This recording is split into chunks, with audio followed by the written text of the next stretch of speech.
Hello students. So this is our 15th lecture on human health and diseases. मैं ऐसा समझ के चलती हूँ कि अब तक जितने भी लेक्चर्स हमने लिए हैं 14 लेक्चर वो आप लोगों ने घर पे बहुत ही अच्छे से देखे हैं, रिवाइज किए हैं, अपनी नोट्स बनाई हैं and you are studying perfectly at your homes. ऐसा मैं समझ के चलती हूँ और इसी के साथ नेक्स्ट लेक्चर की तरफ बढ़ते हैं जिसमें हमें नेक्स्ट डिसीज पढ़ना है, दैट इज द कैंसर। तो कैंसर का मतलब होता क्या है? कैंसर, आप में से कोई भी ऐसा नहीं होगा कि जिसने कैंसर ये नाम नहीं सुना है, okay. But what exactly cancer means, how it develops, okay, and what are the causes and how many types of cancers are there, plus at the last what are the treatment, ये सब कुछ हमें इस lecture के अंदर में cover करना है। तो सबसे पहले तो हम ये पढ़ते कि what the cancer is, exactly cancer मतलब होता क्या है। फिलहाल तो आप लोगों के दिमाग में बस इतना ही फिक्स है कि cancer is equals to death, and examples भी वैसे ही है। अभी अभी कुछ दिनों पहले बॉलीवुड के दो बहुत ही बड़े बड़े एक्टर्स की डेथ हो गई। एक काफी एजेड थे और जो दूसरे थे वो मिडिल एज वाले थे। You know them very well. So it is because of the cancer. So what the cancer is exactly, so cancer का मतलब होता है abnormal, uncontrolled and unpurposeful division of cells. As you all knows very well that our growth, our body growth is because of the cell division। जानते हो आप सब लोग, हमारे जो बॉडी का ग्रोथ है वो किस वजह से होता है? सेल डिवीजन की वजह से। सेल्स डिवाइड हो रहा है तो बॉडी का ग्रोथ हो रहा है। बट कैंसर में क्या होता है? एबनॉर्मल। सेल डिवीजन कैसा होगा? Abnormal, okay. एबनॉर्मल, अनकंट्रोल्ड, मतलब सेल डिवीजन जो है उस पर कोई भी कंट्रोल नहीं रहेगा, and without any purpose. Growth cause करना ये वहां पर पर्पज नहीं होगा। समझ में आ रहा है?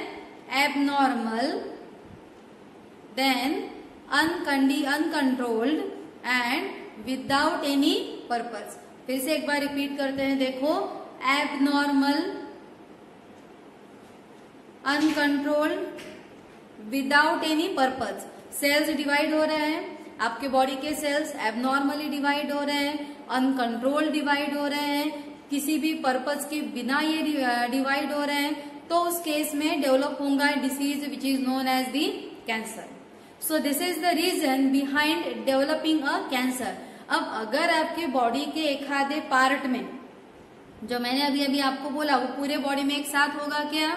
Of course not. बॉडी का एक आधा पार्ट ले लो, फॉर एग्जाम्पल आपके लंग्स लेते हैं, तो लंग के अंदर जो सेल्स है अगर वो एबनॉर्मल तरीके से डिवाइड होना चालू कर देंगे, अनकंट्रोल डिवाइड होना चालू कर देंगे, विदाउट एनी पर्पज अगर वो सेल्स डिवाइड होना चालू करेंगे, then soon they will form a tumour.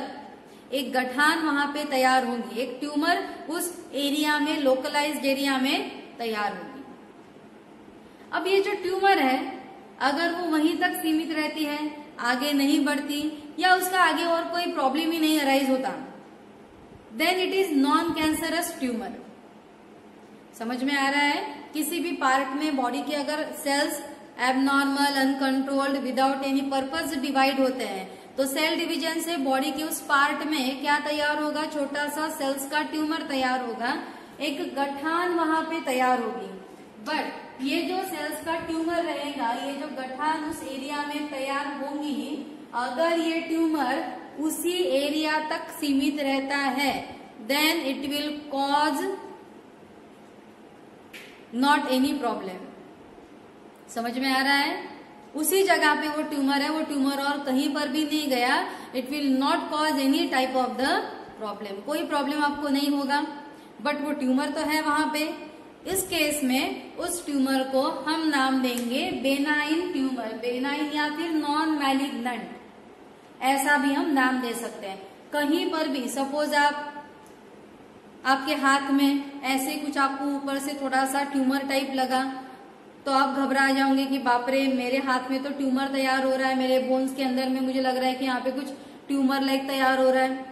वो ट्यूमर अगर तैयार होके एक साइज की आएंगी, उसी साइज में वहां पर उसी एरिया में हमेशा के लिए वो ट्यूमर अगर रहती है, then no problem, that is benign tumour. उसे सिंपल सर्जिकल तरीके से निकाल सकते हैं, सर्जरी करके निकाल सकते हैं, या फिर अगर कुछ भी उस ट्यूमर का हार्म नहीं है तो एज इट इज भी रहेगी तो भी चलेगा। तो बेनाइन ट्यूमर्स जो रहती है, cancer is equals to what, tumour. ये समझ में आ गया आप लोगों को? Abnormal, uncontrolled and without any purpose cell division. ये सेल डिवीजन क्या तैयार करेंगे? ट्यूमर। बॉडी में जो ट्यूमर्स तैयार हो रही है वो दो टाइप की है। पहला हम अभी क्या पढ़ रहे हैं? बेनाइन ट्यूमर, या फिर नॉन मैलिग्नेंट ट्यूमर। मतलब वो ट्यूमर एक बॉडी के स्पेशल पार्ट में तैयार हुआ, बट उसका ना साइज बढ़ रहा है, ना वो ट्यूमर वहां से और कहीं जा रहा है। उस ट्यूमर को हम नाम देंगे benign tumour, without any harm वाली ये ट्यूमर है, benign tumour. Okay, so restricted to the site of origin. Benign tumour जो रहता है उसका मेन कैरेक्टर क्या है? That is restricted to the site of origin. जहां पर भी ये ट्यूमर तैयार हुई वहीं पर ये रहेगी, रेस्ट्रिक्ट होगी, उसे हमने नाम दिया है बेनाइन ट्यूमर। अनदर ट्यूमर जो कि कैंसर कॉज कर सकती है। हाँ, बेनाइन ट्यूमर के बारे में एक पॉइंट आपको बताना है। जैसे मैंने बोला कि बेनाइन ट्यूमर वहीं पे रहती है, बॉडी में और कहीं पे स्प्रेड नहीं होती, तो जनरली ये डेडली नहीं रहती है। बट कुछ केसेस ऐसे भी हैं जहां पर बेनाइन ट्यूमर भी इंसान को डेथ के तरफ लेके जा सकती है। Example is brain tumour. जो ब्रेन ट्यूमर होता है, अगर ब्रेन में ट्यूमर तैयार हो गया, it can cause a death of a person.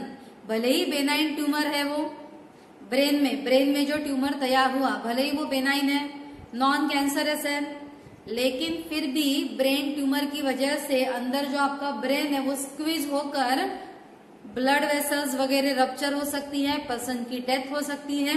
तो बेनाइन ट्यूमर स्पेशल केसेस में डेथ कॉज कर सकते हैं, या फिर कभी कभी कुछ टाइम पीरियड जाने के बाद बेनाइन ट्यूमर मैलिग्नेंट ट्यूमर में भी कन्वर्ट हो सकते हैं।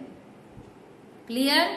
लेकिन नॉर्मली याद रखो, बेनाइन का मतलब वो अपने एरिया में रेस्ट्रिक्ट रहेंगे जहां पे वो तैयार हुए, स्प्रेड नहीं होंगे। स्पेशल केस जैसे ब्रेन ट्यूमर में वो डेडली रह सकता है, या फिर कुछ समय के बाद वो मैलिग्नेंट में भी ट्रांसफर हो सकता है। बट नॉर्मली अगर बॉडी में कहीं बेनाइन ट्यूमर तैयार हो रही है तो वो डेडली या बहुत कुछ हार्म कॉज करने वाली नहीं रहेंगी। क्लियर? सेकेंड ट्यूमर जिसे हम कैंसरस ट्यूमर बोलेंगे, दे आर मैलिग्नेंट और कैंसरस ट्यूमर। तो सेकेंड ट्यूमर का टाइप है मैलिग्नेंट और कैंसरस ट्यूमर। अब कैंसरस ट्यूमर के क्या क्या कैरेक्टर्स हैं, हम कब बोलेंगे कि हाँ ये ट्यूमर जो है ये कैंसरस है? सबसे पहला कैरेक्टर तो उसका ये है कि the tumour will have rapid growth rate. जो सेल डिवीजन रहेंगी उस ट्यूमर में जो सेल्स डिवाइड होंगे, they will divide at the rapid growth, at the rapid rate. बहुत फास्ट उनका डिवीजन रहेगा, बहुत फास्ट के लिए डिवाइड होंगे। डिवाइड तो होंगे, ट्यूमर का साइज भी बढ़ेगा, but it will not restrict to that area only. समझ में आ रहा है? सेल्स डिवाइड भी हो रहे हैं, ट्यूमर का साइज भी बढ़ रहा है, बट ये ट्यूमर सिर्फ उस एरिया के लिए सीमित है क्या? नहीं। तो ये ट्यूमर के सेल्स पूरे बॉडी में क्या होंगे? स्प्रेड, पूरे बॉडी में होंगे स्प्रेड। वो ट्यूमर सिर्फ उसी एरिया तक लिमिटेड नहीं रहेगा। तो ट्यूमर के जो सेल्स है ये आपके पूरे बॉडी में क्या होंगे? स्प्रेड होंगे। They will cause harm to other organs और other normal cells. Malignant tumour के जो सेल्स है इनकी मेन खासियत ये है कि ये आपके बॉडी में स्प्रेड होंगे। जैसे लंग में अगर ट्यूमर तैयार हो रहा है एक्सक्यूज मी, तो वो लंग तक रहेगा क्या? नहीं, वो सेल्स आपके ब्लड के थ्रू, ब्लड सर्कुलेटरी सिस्टम के थ्रू बाकी जगह पे भी जाएंगे। They will affect other normal sales of your body. बाकी जो आपके बॉडी के नॉर्मल सेल्स हैं इनके साथ भी ये इंटरफियर करेंगे। They will form a lump at the new sites, नई जगह पे नए नॉर्मल सेल्स की तरफ जाके छोटे छोटे लम्प्स तैयार करेंगे, छोटे छोटे सेल्स के मासेस तैयार करेंगे। इन लम्प्स को, इन मासेस को बोला जाता है नियोप्लाज्म। समझ में आया? लंग में आपका ट्यूमर तैयार हुआ मैलिग्नेंट, बट वो सेल्स छोटे छोटे लम्प्स बना के ट्यूमर के ब्लड के थ्रू दूसरे ऑर्गन पे जा रहे हैं, उन लम्प्स को हमने बोला है नियोप्लाज्म। और जब ये सेल्स नए जगह पे जाएंगे तब ये नियोप्लाज्म वहां पर नॉर्मल सेल्स के साथ कॉम्पीट करेगा फॉर न्यूट्रिशन। समझ में आ रहा है? जो नॉर्मल सेल्स है वो नॉर्मल सेल्स का सारा न्यूट्रिशन ये ले लेंगे। नॉर्मल सेल्स की तरफ जो ब्लड वेसल्स न्यूट्रिशन लेके जा रही हैं उनको अपनी तरफ मोड़ लेंगे, मतलब नई ब्लड वेसल्स भी तैयार करेंगे। यहाँ पर नहीं लिखा है बट आप याद रखो, पुराने वाले टेक्स्ट बुक में था ये, नए टेक्स्ट बुक में से उन्होंने स्किप किया है angiogenesis. Remember this word angiogenesis. Angiogenesis means formation of new blood vessels. तो ये मैलिग्नेंट ट्यूमर वाले सेल्स क्या करेंगे, उनको बहुत सारा न्यूट्रिशन चाहिए। क्यों? क्योंकि they have to divide at the faster rate. ज्यादा स्पीडली सेल डिवीजन करना है उनको, ज्यादा स्पीडली ग्रो होना है, तो उनको ज्यादा न्यूट्रिशन चाहिए। So they compete with normal cells for their nutrition. Normal cells के साथ ये न्यूट्रिशन के लिए कॉम्पीट करेंगे। इवन नॉर्मल सेल्स का जो न्यूट्रिशन है वो सारा न्यूट्रिशन भी ये लोग अपने तरफ ले लेंगे। नई ब्लड वेसल्स बनाएंगे खुद को न्यूट्रिशन देने के लिए, जिसको एंजियोजेनेसिस बोलेंगे। और जब लंग में मैलिग्नेंट ट्यूमर, लंग में तैयार होने वाली मैलिग्नेंट ट्यूमर अपने सेल्स को स्प्रेड करके किसी और ऑर्गन को जाकर इन्फेक्शन करेंगी, उस पॉइंट पर उस केस को हम बोलेंगे metastasis. Metastasis is the most important character of malignant tumour. Metastasis मतलब समझ में आ गया? स्प्रेड होना, नॉर्मल ऑर्गन को जाकर के इन्फेक्शन करना। ये जो आपका मैलिग्नेंट ट्यूमर है उसके सेल्स मैलिग्नेंट ट्यूमर वाली जगह से निकलकर अदर ऑर्गन्स को जाकर इन्फेक्ट करेंगे, वहां पे भी नई ट्यूमर तैयार करना चालू करेंगे। So this is known as the metastasis. And only for this reason of metastasis cancer is very difficult to treat. अगर लंग में ट्यूमर होता वो लंग तक ही रहता, भले ही आपको हजारों प्रॉब्लम्स होते, बट वो ट्यूमर अगर लंग तक ही रहता तो एटलीस्ट उस पॉइंट को फोकस करके हम ट्रीटमेंट करते। हम मतलब doctors, of course oncologist, cancer specialist को ऑन्कोलॉजिस्ट बोलते हैं। तो ऑन्कोलॉजिस्ट जो है वो उसी एरिया को फोकस करके ट्रीटमेंट करते और कैंसर जो है वो क्योर करने के लिए बहुत ही आसान होता। बट प्रॉब्लम ये नहीं है ना, प्रॉब्लम क्या है कि जब तक डायग्नोज होगा कि हाँ इस XYZ पर्सन को कैंसर है, जब तक डायग्नोज होगा कि इसे कैंसर है, जब तक पता चलेगा कि इसे कैंसर है, तब तक ये कैंसर वाले जो सेल्स है ये उसके बाकी बॉडी ऑर्गन्स को भी अफेक्ट कर चुके होंगे। समझ में आया?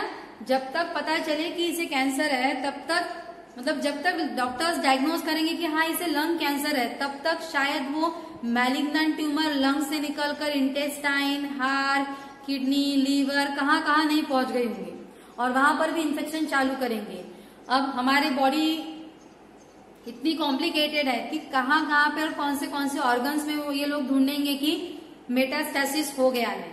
इसीलिए होता ऐसा है कि जब तक लंग कैंसर ये लोग ठीक नहीं करते तब तक किसी और जगह पे ट्यूमर डेवलप हो चुकी होती है या फिर डेवलप होना चालू रहता है।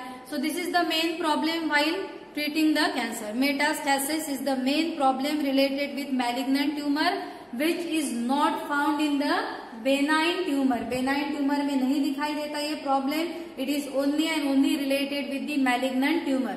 Clear? Let me repeat again. So we are studying which disease? Cancer. Cancer का मतलब रहता है abnormal, uncontrolled, without any purpose आपके बॉडी के सेल्स डिवाइड होना। ये बॉडी के सेल्स डिवाइड तो हो रहे हैं बट मेन प्रॉब्लम वहां पर क्या क्रिएट होता है? अनकंट्रोल्ड डिवीजन की वजह से ये तैयार करते हैं ट्यूमर। तो cancer is equals to tumour. Okay, और ये ट्यूमर जो हमारे बॉडी में तैयार हो रहे हैं ये हमेशा कैंसर वाली ही रहेंगी क्या? नहीं, tumours are of two type.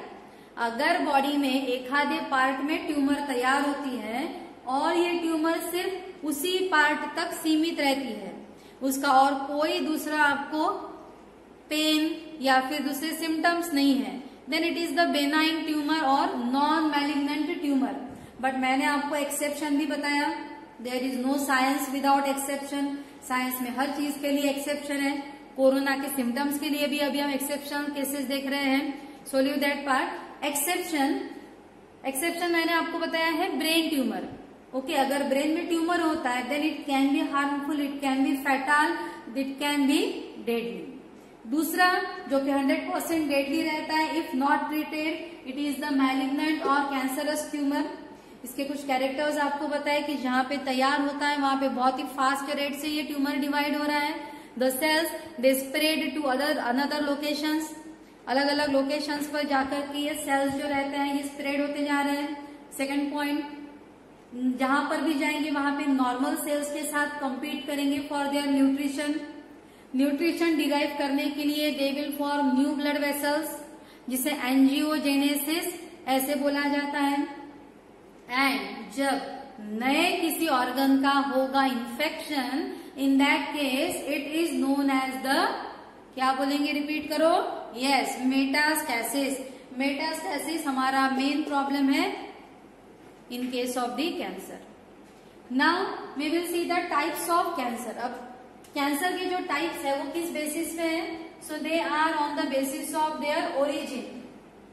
ये जो टाइप्स ऑफ कैंसर है they are on the basis of their origin. जहां पे ये कैंसर तैयार हुआ, जहां पे कैंसर तैयार हुआ वहां पे उसको हम वो नाम देंगे।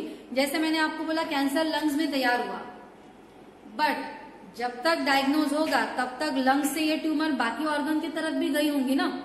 मतलब उस इंसान को कैंसर चालू कहाँ पे हुआ? लंग्स में। बाद में पता चला कि अरे इसको तो लीवर में भी कैंसर हो गया है, इंटेस्टाइन में भी डेवलप हो गया, तो वो दूसरी बात है। बट जहां से वो शुरुआत होती है उसे हम वो नाम देते हैं at on the basis of their origin. कहाँ से कैंसर की शुरुआत हुई, ओरिजिन के बेसिस पे हम नाम देते हैं या फिर क्लासिफाई करेंगे। तो फर्स्ट कैटेगरी है कार्सिनोमा। कार्सिनोमा का मतलब रहता है it is the cancer of epithelial tissue. Epithelial tissue मतलब आप जानते हैं जो कि कवरिंग का काम करते हैं। इसी चैप्टर में शायद मैंने आपको पहले के लेक्चर्स में इपीथेलियल टिश्यू के बारे में बताया है। Epithelial tissue means the tissue which is related with covering, जो हमारे बॉडी को आउटर कवरिंग देते हैं या जो हमारी बॉडी को इनर कवर देते हैं।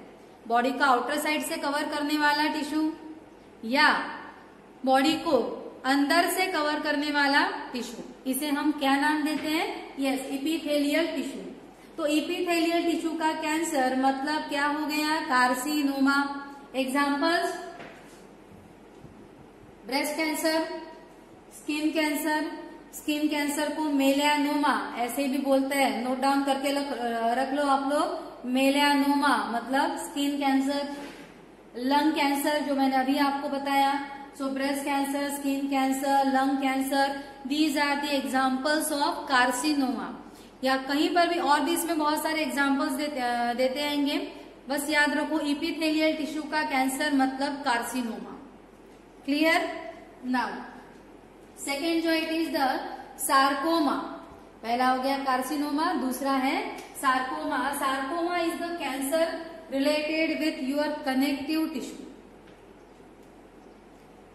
कनेक्टिव टिश्यू जो बॉडी में कनेक्शन का काम करते हैं, अलग अलग ऑर्गन्स को एक दूसरे के साथ जोड़ के रखते हैं, कनेक्ट करते हैं, उसे हम बोलते हैं connective tissue.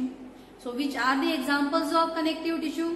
Blood, bone, cartilage. Okay, so these are the types of connective tissues. तो कनेक्टिव टिश्यू का अगर कैंसर होता है उसको हम बोलते हैं सार्कोमा। एग्जाम्पल दिया है यहाँ पे देखो, osteosarcoma, osteo related with bone. Osteosarcoma का मतलब रहता है bone cancer, simple bone cancer, osteosarcoma. Second myosarcoma, myosarcoma it is the cancer of your muscles, excuse me, muscular tissue, muscular tissue का जो कैंसर है उसको बोलेंगे मायोसार्कोमा। समझ में आया? Myosarcoma cancer of muscular tissue, osteosarcoma cancer of bones, chondrosarcoma cancer of cartilage.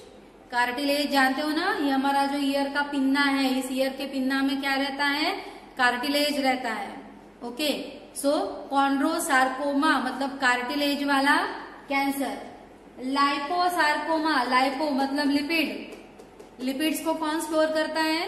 Adipose tissue, adipose tissue का cancer मतलब liposarcoma. So we will repeat the examples again and you repeat with me. So second type of cancer is known as the sarcoma. Yes, revise करो। Sarcoma का मतलब रहता है it is the cancer of what? Connective tissue. अब connective tissue के cancer के examples, पहला example क्या आएगा इसमें?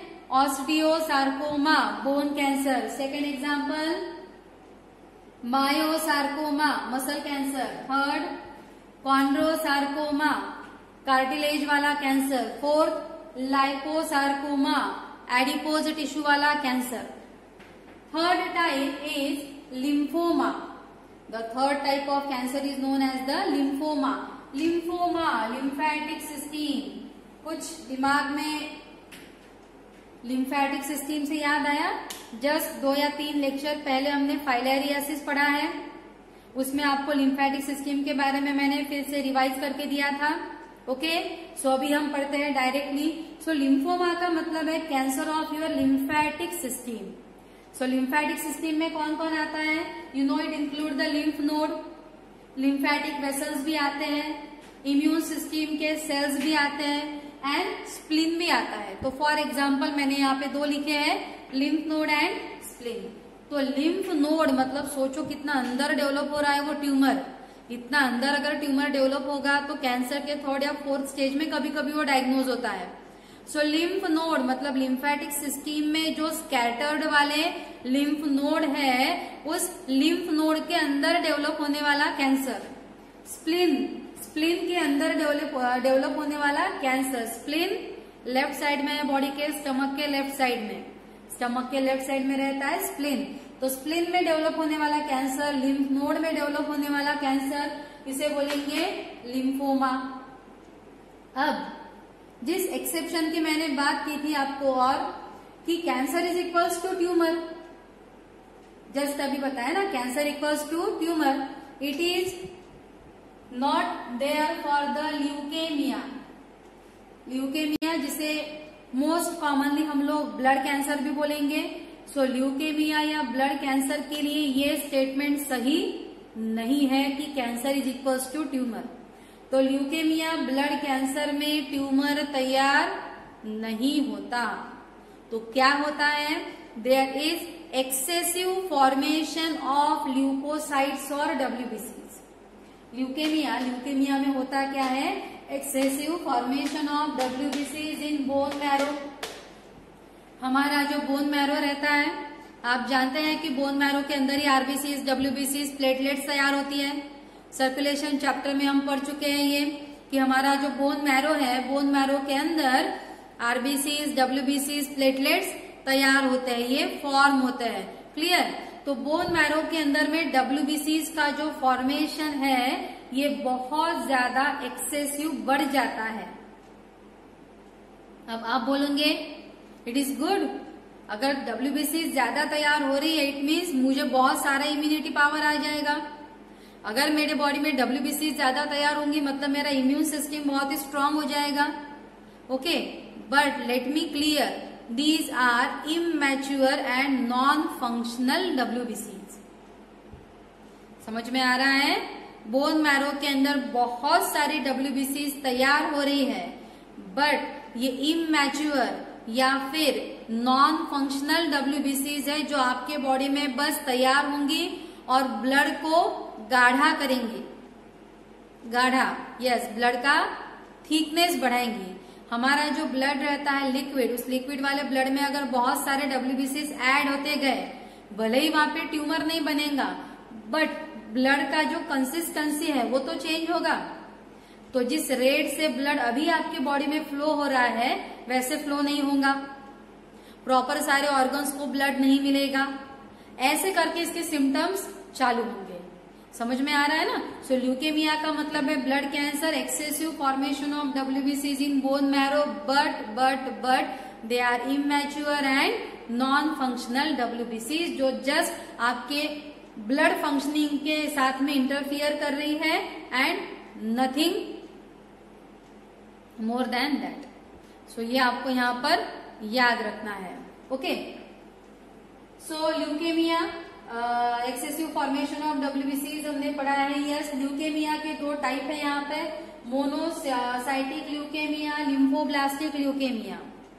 लिम्फोब्लास्टिक ल्यूकेमिया समझ में आ रहा है, related with lymphatic system as well, मतलब लिम्फेटिक सिस्टम में भी ये फैल जाएगा। Okay, monocystic leukaemia and lymphoblastic leukaemia, ये दो टाइप है ल्यूकेमिया के। ज्यादा डिटेल इनके बारे में हमें इस लेवल पर 12th नीट के सिलेबस में नहीं जाना है। You just have to remember 5 types of the cancer. Which are the 5 type? First type is the carcinoma, that is the cancer of epithelial tissue. Again, what is meant by carcinoma? Cancer of epithelial tissue. It includes example breast cancer, skin cancer and lungs cancer. Secondly, sarcoma. It is the cancer of what?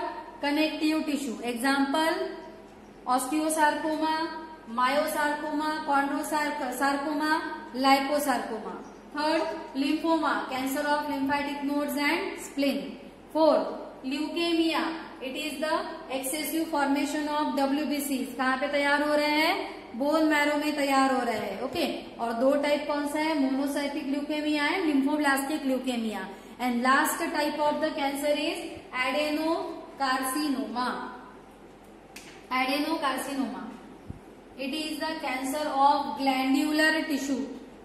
Glandular tissue, pituitary gland, thyroid gland, adrenal glands, thymus gland, there are many glands in your body, testis, ovaries. तो ये जो सारी glands है, इन glands के अंदर अगर cancer तैयार हो रहा है, पिट्यूटरी ग्लैंड के कैंसर से मुझे एक मेरे फ्रेंड की याद आती है। अभी अगर हमारा लेक्चर रहता तो आप जानते हैं कि मैम को जब भी कुछ याद आता है 10 या 15 मिनट उसमें जाते हैं, या फिर अगर मुझे नहीं भी लेके जाना है तो भी आप लोग मुझे हमेशा बोलते हैं नहीं मैम बताओ बताओ बताओ, और फिर वो कहानी चालू होती है और जो टॉपिक हमें आज खत्म करना है वो अगेन कल तक जाता है। पर अभी आप लोग मेरे सामने नहीं हो मुझे बताओ बताओ करके चीयर्स करने वाले। तो बस इतना बताते हैं कि मेरा एक फ्रेंड था जो कि पिट्यूटरी कैंसर से लास्ट 2 इयर्स पहले गुजर गया। उसके मतलब उसकी याद आने के पीछे का रीजन ये है कि बहुत ही छोटे से एज में, छोटी एज है ना, मतलब 30 के आसपास ही था वो, तो बहुत ही छोटे से एज में उसने अपना एक बहुत अच्छा प्लांट टिश्यू कल्चर का यूनिट चालू किया था। पुणे के एक बहुत बड़े कंपनी में वो CEO वगैरह बना था। ऐसी बहुत सारी उससे रिलेटेड बातें हैं। अगर हम क्लास में होते तो आप जानते हैं कि आप सब मुझसे उगलवा लेते जरूर और मैं आपको बताती जरूर, because his life was really inspiring. वो बहुत ही इंस्पायरिंग पर्सन था, मतलब छोटे से लाइफ में बड़ा काम कैसे करके जाना है। उसका नाम था सुशांत भूसारी। उससे सही में वो टाइम्स ऑफ इंडिया ने वगैरह उसके बारे में एक न्यूज दिया था। तो बहुत एक अच्छा इंसान था वो। सो अभी उसके बारे में हम नहीं बताएंगे, जब आप वापस आएंगे क्लासरूम प्रोग्राम चालू होगा तब आप मुझे याद दिलाना, तो वो स्टोरी आपको बताऊंगी। फिलहाल हम पॉइंट पर आते हैं। So we are studying about the adenocarcinoma. It is the cancer of glandular tissue. Glands के अंदर डेवलप होगा pituitary gland, thyroid gland, adrenal gland, any gland in your body. So 5 cancer के टाइप फटाफट repeat करो। कौन कौन से है 5 cancer? Carcinoma, sarcoma, lymphoma, leukaemia and adenocarcinoma. Again एक बार बताओ, carcinoma, sarcoma, lymphoma, leukaemia, adenocarcinoma. Clear? 5 type समझ में आ गए। ये समझ में आया कैंसर में प्रॉब्लम क्या हो रहा है, मैलिग्नेंट ट्यूमर का। मैलिग्नेंट ट्यूमर क्या करेंगे एट द लास्ट? मेटास्टैसिस, नए ऑर्गन को infection. That is the main problem with cancer. Now carcinogenic factor, carcinogenic factor मतलब कैंसर कॉज करने वाले फैक्टर। आजकल बहुत सारी चीजों में आप लोग सुनते होंगे कि अरे नहीं इससे कैंसर होता है, उससे कैंसर होता है। जो लोग वो सिगारेट वगैरह पीते हैं उसके पैकेट पे भी लिखा रहता है it can cause the mouth cancer और लंग कैंसर, फिर भी लोग पीते हैं। ओके, सो ये जो कैंसर है इसे कॉज करने वाले एक नहीं कई फैक्टर्स हैं। Many factors are there which we came across in our daily life. Daily life में बहुत सारे फैक्टर्स के जो कांटेक्ट में आता है, उसी में से एक आधा फैक्टर हमें कैंसर कॉज करने के लिए रिस्पॉन्सिबल रहता है। कैंसर कॉजिंग फैक्टर्स को बोलते हैं carcinogenic factors. So which are carcinogenic factors? पहला कार्सिनोजेनिक फैक्टर है chemicals. Chemicals can cause the cancer. तो कौन कौन से केमिकल्स हैं जो हमें कैंसर कॉज करवा सकते हैं? निकोटीन, निकोटीन जानते हो ना आप, जो डेली चाय पीते हैं, चाय में रहता है निकोटीन। कैफीन कॉफी में रहता है। ओके, तो ये जो निकोटीन या कैफीन है सिंपल, ये भी कैंसर कॉज कर सकते हैं। सो केमिकल्स जैसे निकोटीन है, कैफीन है, पॉलीसाइक्लिक हाइड्रोकार्बन्स है, स्टीरॉइड्स। स्टीरॉइड्स कभी कभी कुछ डिसीजेस को ठीक करने के लिए डॉक्टर्स स्टीरॉइड्स हार्मोन्स की टैबलेट्स देते हैं, स्टीरॉइडल हार्मोन। ओके, या फिर सेक्स हार्मोन्स अगर बहुत ज्यादा क्वांटिटी में किसी के बॉडी में सिक्रीट हो रहे हैं, अगर स्टीरॉइडल प्रिपरेशन बहुत सारी ले रहे हैं, या फिर सेक्स हार्मोन्स जो कि स्टीरॉइड नेचर के ही रहते हैं वो अगर किसी के बॉडी में ज्यादा सिक्रीट हो रहे हैं, then also it can cause the cancer. Combustion of oil, combustion of fuel, जैसे रोज ऑटोमोबाइल्स में कंबशन होता है ऑयल एंड फ्यूएल का, जिसमें CO2 कार्बन मोनोऑक्साइड वगैरह रिलीज होता है, ये भी कैंसर कॉज करने वाले एजेंट है। They can also simply cause the cancer. अगर हम हार्मोन्स के बारे में बात करें, जो मैं आपको अभी बता रही थी कि सेक्स हार्मोन्स जो रहते हैं, जैसे फीमेल में अगर हम देखेंगे तो फीमेल में सेक्स हार्मोन में आता है progesterone, oestrogen, okay, follicle stimulating hormone and all. तो ये जो हार्मोन्स हैं जो नॉर्मली फीमेल के बॉडी को स्टिमुलेट करते हैं, okay, they can also cause the cancer. जैसे जो ब्रेस्ट कैंसर है, ब्रेस्ट कैंसर नॉर्मली उन फीमेल्स में पाया जाता है the females who avoid breast feeding after their pregnancy, after their child birth. Pregnancy के बाद, चाइल्ड बर्थ होने के बाद जो फीमेल ब्रेस्ट फीडिंग को अवॉइड करते हैं, जनरली उनमें ब्रेस्ट कैंसर के मतलब एक परसेंटेज ज्यादा देखने को मिला है। ऐसा कुछ नहीं है कि जो फीमेल ब्रेस्ट फीडिंग करते हैं उनमें नहीं हो सकता। ब्रेस्ट कैंसर जो है वो किसी भी फीमेल में डेवलप हो सकता है, बट जो उसका रिलेशनशिप है ब्रेस्ट कैंसर का, वो हार्मोन्स के साथ में थोड़ा ज्यादा पाया गया है, या ज्यादा नंबर ऑफ केसेस में breast cancer is related with the hormone. Okay, so hormones, steroids, any kind of chemical, it can stimulate your body cells, they can form a tumor and they can develop a cancer. Second, chemicals के बाद तो पहला हमारा carcinogenic factor. Carcinogenic factor मतलब जो cancer cause करता है वो कौन हो गया? Chemicals. Second is the radiation, X rays. जब आप लोग एक्सरे निकालने को जाते हो, अगर आपको डॉक्टर ने बोला है कि एक स्पेसिफिक ऑर्गन का आपको एक्सरे निकालना है, तो एक्सरे मशीन को आप लोग एक्सपोज होते हो, that X ray can also induce the cancer. Gamma rays, UV rays, जो लोग दिन में ज्यादा से ज्यादा बार धूप में रहते हैं, अल्ट्रावायलेट रेडिएशंस के कांटेक्ट में आते हैं, उनमें भी स्किन कैंसर डेवलप हो सकता है। Cosmic rays, so X rays, gamma rays, UV rays, cosmic rays, any rays can develop the cancer. Viruses, yes, अभी हम कोरोना वायरस के बारे में सुन रहे हैं। Some viruses are there which are having viral oncogene. Oncogene मतलब cancer cause करने वाले जीन। ऑन्को देखो लिखा है यहाँ पे ऑन्कोजीन्स। ऑन्को मतलब कैंसर कॉज करने वाले जीन। कुछ वायरसेस में रहते हैं ऑन्कोजीन रहते हैं, कुछ वायरसेस में कैंसर कॉज करने वाले जीन्स रहते हैं कुछ वायरसेस में, ओके, जो कि कैंसर कॉज करेंगे, उसको वी ऑन्क जीन ऐसे भी बोला जाता है। क्या बोला जाता है उन जीन्स को? V onc gene, okay. So viral oncogenes और वी ऑन जीन ऐसे भी बोलेंगे। अब एग्जाम्पल दिया है यहाँ पे EBV, एप्स्टीन बार वायरस, लिख लो, या फिर आपके पास में टेक्स्ट बुक जो है PDF में या प्रिंट में उसमें दिया हुआ है आपको लॉन्ग फॉर्म EBV मतलब Epstein Barr virus.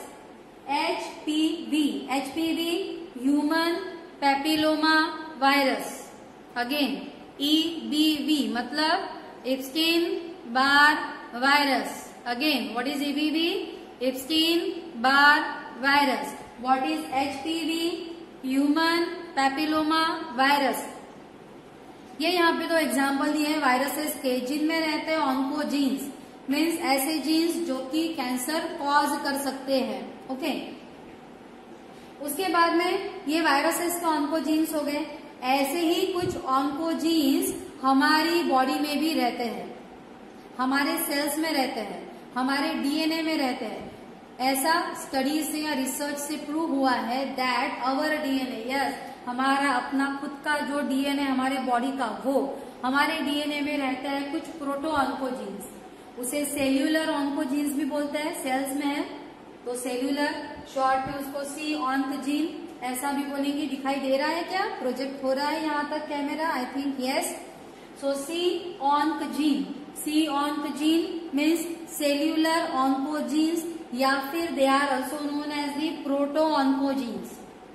Cellular oncogenes या प्रोटो ऑन्कोजीन्स मतलब हमारे खुद के DNA में ऐसे कुछ जीन्स रहते हैं जो अगर एक्टिवेट हो गए, अगर वहां पर है, जो अगर एक्टिवेट हो गए तो हमें क्या हो सकता है? कैंसर। समझ में आया? हमारे खुद के DNA में ऐसे जीन्स हो सकते हैं जो अगर एक्टिवेट हो गए तो हमें होगा cancer. Last but not the least and even very very important जो कार्सिनोजेनिक फैक्टर है उसमें आता है एडिक्शन। शायद कैमरा में प्रोजेक्ट नहीं हो रहा है बट आप समझ लो कि 5th वाला जो लास्ट वाला पॉइंट है, ये पॉइंट मैंने यहाँ पे लिखा है एडिक्शन, ओके। तो 5th पॉइंट, 4 पॉइंट हमने पढ़े हैं। पहला था केमिकल्स, दूसरा था रेडिएशन, तीसरे थे वायरसेस, चौथे थे हमारे ऑन्कोजीन्स खुद के, और 5वां है factor addiction. Addiction it can be of any type, smoking, drinking alcohol या taking some drugs and all. So किसी भी टाइप का जो एडिक्शन है, इवन तंबाकू खर्रा जो लोग खाते हैं वो एक एडिक्शन। तो ऐसा एडिक्शन जो लॉन्ग टर्म तक इंसान अपने साथ में लेकर चलता है, it can ultimately develop into the cancer. और ये बात उस इंसान को भी पता रहती है बट एक्सेप्ट नहीं करते, या कहीं ना कहीं लगता है कि मुझे कुछ नहीं होगा, या live it, many factors are there. So addiction भी एक वहां पे फैक्टर है which can develop the cancer. Clear? So अब तक हमने क्या क्या पढ़ा है? कैंसर के टाइप पढ़े और कैंसर के पॉजिटिव फैक्टर्स मतलब carcinogenic factor, chemicals, radiation, viruses समझ में आया। वायरसेस में जीन होते हैं आपको कैंसर कॉज करने वाले, वो वायरस अगर आपके बॉडी में गया तो आपको कैंसर होगा। Epstein Barr virus, human papilloma virus, 2 example थे। ऑन्कोजीन, हमारे खुद के DNA में भी प्रोटो ऑन्कोजीन है जो अगर एक्टिवेट हो गए तो कैंसर कॉज कर सकते हैं। लास्ट हमने पढ़ा एडिक्शन। अब टाइप्स, पॉजिटिव एजेंट, उसके बाद अगर कैंसर हो गया तो कैसे ठीक करते हैं, इसीलिए लास्ट में हमें पढ़ना है ट्रीटमेंट। अब आप जानते हैं कि बोर्ड तो मेरा काफी बड़ा है बट कैमरे का प्रोजेक्शन उतना नहीं है, इसीलिए मैं यहाँ पे डिटेल में ना लिखते हुए शॉर्ट में लिख रही हूँ। बट आप लोगों को घर पे टेक्स्ट बुक पढ़ना है और टेक्स्ट बुक पढ़ के नोट्स निकालना है। बाकी तो मैंने यहाँ पे शॉर्ट नोट्स निकाल के दी है आप लोगों को, वीडियो पॉज करके नोट्स लिखा करो। और जो ट्रीटमेंट वाला पैरा है वो ट्रीटमेंट वाले पैरा के नोट्स आप घर पे जरूर निकालो, ओके। सो ट्रीटमेंट में सबसे पहला जो आता है, it is the chemotherapy. So treatment में सबसे पहला वाला जो ट्रीटमेंट है, इट इज द कीमोथेरेपी। अलग अलग टाइप की ड्रग्स इंजेक्शन से या ओरली दी जाती है कैंसर पेशेंट्स को। आपने सुना होगा या देखा होगा कि कीमोथेरेपी में जो ड्रग्स दी जाती है वो जनरली बहुत ही हाई पावर वाली रहती है। इससे पर्सन को एनीमिया होता है या फिर हेयर लॉस होता है, बट वो टेम्पररी रहता है, बाद में सब कुछ रिगेन हो जाता है। So different type of chemicals are given to the patient. अब ये केमिकल्स क्या करेंगे, तो ये chemicals generally normal body cells को अफेक्ट नहीं करते। Normally they act on the cancer tumour, cancer tumour पे या कैंसर ट्यूमर के सेल्स पर ही एक्ट करते हैं and they leave the normal body sales. Chemotherapy. दूसरा आता है रेडियोथेरेपी। दूसरा है रेडियोथेरेपी। रेडियोथेरेपी में क्या किया जाता है, सो रेडियोथेरेपी में जो आपकी ट्यूमर है, जहां पे ट्यूमर है वहां पे रेज बम्बार्ड किए जाते हैं। कौन से वाले रेज, यही वाले एक्सरेज, गामा रेज, जो एक बार में आपको कैंसर कॉज कर सकते हैं, पर कैंसर ठीक करने के लिए ये भी रेज यूज करते हैं। या फिर कुछ एलिमेंट है जैसे आयोडीन हो गया, कोबाल्ट हो गया। ओके, सो इनका जो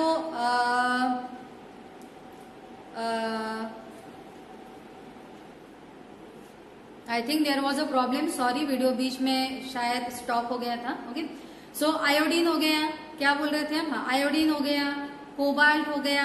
ये जो एलिमेंट्स है इनके चार्ज पार्टिकल्स भी यूज किए जाते हैं। सो गैमा रेज वगैरह यूज होते हैं, या फिर आयोडीन, कोबाल्ट, इन एलिमेंट्स के जो चार्ज वाले पार्टिकल है जिनपे चार्ज रहता है, ओके, वो भी बम्बार्ड करते हैं। सपोज किसी को ब्रेस्ट कैंसर है तो ब्रेस्ट पे ये रेडिएशंस बम्बार्ड करेंगे और सिर्फ उसी एरिया, जिस एरिया में ट्यूमर है उसी एरिया को बम्बार्ड किया जाता है, ताकि बाकी के जो नॉर्मल आपके बॉडी सेल्स है उनको कोई भी हार्म ना हो, और सिर्फ जिस पॉइंट पर जहां पर ट्यूमर है वहीं पर ये रेज जाकर क्या करेंगे, एक्ट करेंगे।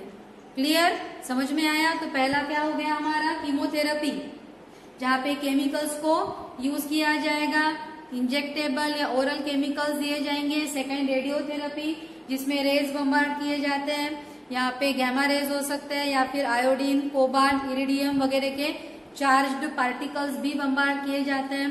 Third one is the surgery, जो सारे ही टाइप के कैंसर में एक्सेप्ट ल्यूकेमिया, ब्लड कैंसर को, या ब्लड कैंसर में भी बोन मैरो की सर्जरी तो आती है।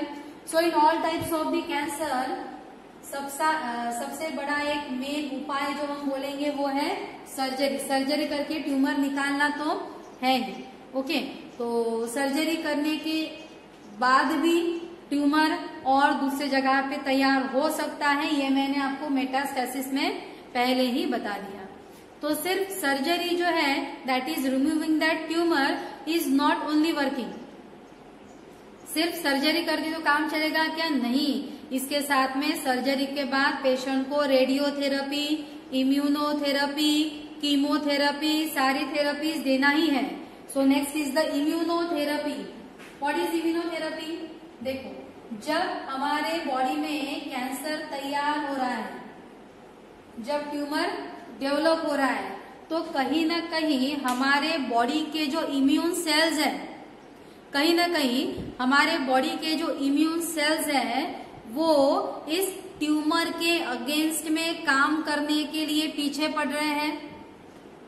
समझ में आया। जब भी हमारे बॉडी में कैंसर वाला मैलिग्नेंट ट्यूमर तैयार हो रहा है, उस वक्त कहीं ना कहीं our immune cells are lacking behind.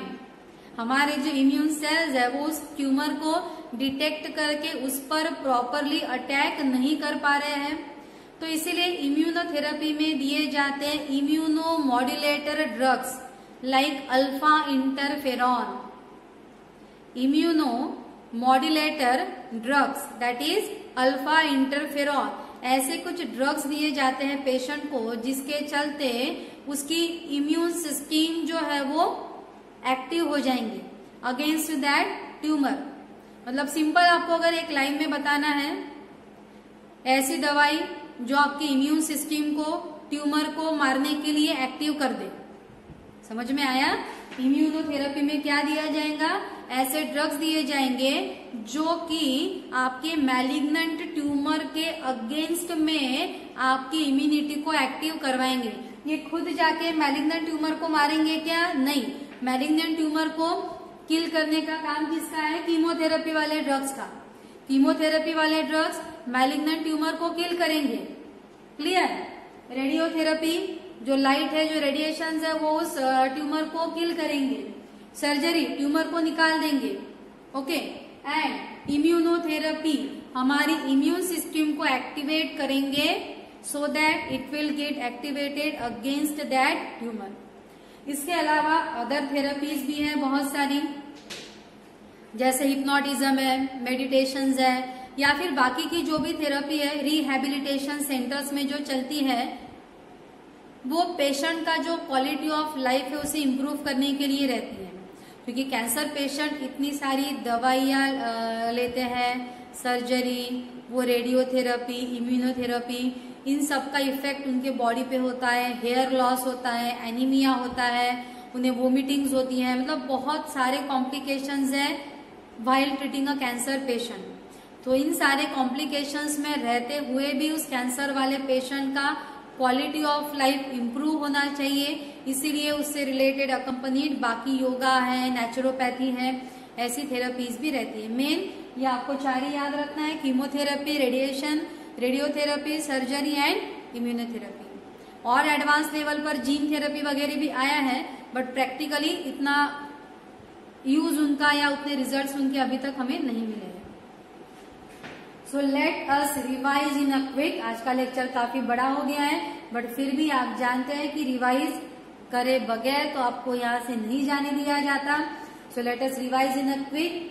So we are studying cancer, abnormal, uncontrolled and without any purpose cells का डिवीजन होना, ये तैयार करता है ट्यूमर। दो टाइप के ट्यूमर है, benign which is non malignant, it restrict to the origin और शायद कैंसर कॉज नहीं कर सकती है, एक्सेप्शन इज ब्रेन ट्यूमर।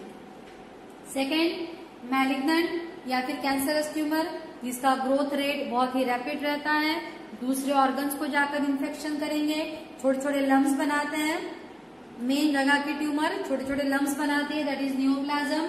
दूसरे ऑर्गन को इन्फेक्ट करना, मेटास्टेसिस। कैंसर के 5 अलग अलग टाइप हैं।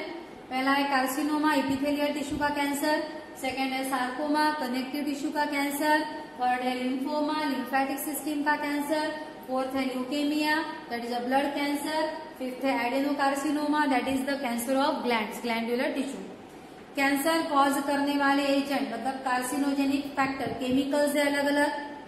उसके बाद डिफरेंट रेडिएशंस, वायरसेस जिनमें वी ऑन्क जीन होते हैं। 2 एग्जाम्पल पढ़े, Epstein Barr virus, human papilloma virus. Oncogenes जो हमारे डीएनए में है, प्रोटो ऑन्कोजीन, इन्हें अगर स्टिमुलेशन मिलता है तो ये कैंसर कॉज कर सकते हैं। Last but not the least, very very important agent is addiction, addiction to alcohol, cigarette, smoking और ड्रग्स। इसके बाद हमने ट्रीटमेंट के बारे में पढ़ा है। To treat the cancer 4 types of therapies are there. Immunotherapy जो हमने लास्ट में पढ़ा, जिसमें इम्यून सिस्टम को मॉडिफाई किया जाएगा against that tumour. Surgery, tumour निकाल देंगे, बट निकालने से सिर्फ काम नहीं बनेगा, क्योंकि जब तक ट्यूमर निकालेंगे तब तक बाकी एरिया में ये स्प्रेड ऑलरेडी हो चुका है।